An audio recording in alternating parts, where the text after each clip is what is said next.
Sir చెప్పండి, మీ కోడలికి ఎందుకు ఓటేయాలి ఈ సీతారాంపురం గ్రామ ప్రజలు?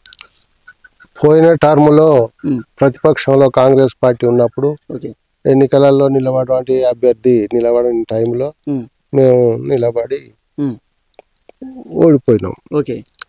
వాళ్ళు ప్రభుత్వంలో ఉన్నారు, మేము ప్రతిపక్షంలో ఉంటే దానివల్ల ఓడిపోయినాం. ఈసారి మళ్ళీ జనరల్ అదే వచ్చింది, లేడీస్. అంతకు ముందు జనరల్ లేడీసే వచ్చింది, మూడో టర్మ్. ఇక మళ్ళీ మాకు అవకాశం ఏంటి, మా కోడలు వచ్చి ఇక్కడ నిలబడుతుంది అని అంటే మాకు వయసు మరలిపోయింది, మేము నిలబడలేము, మా కోడలకు ఛాన్స్ ఇవ్వండి అని అడుగుతున్నాం. అయితే ప్రజలు ఏమంటారు అంటే ఆమె ఊళ్ళో ఉండదు కదా అంటారు.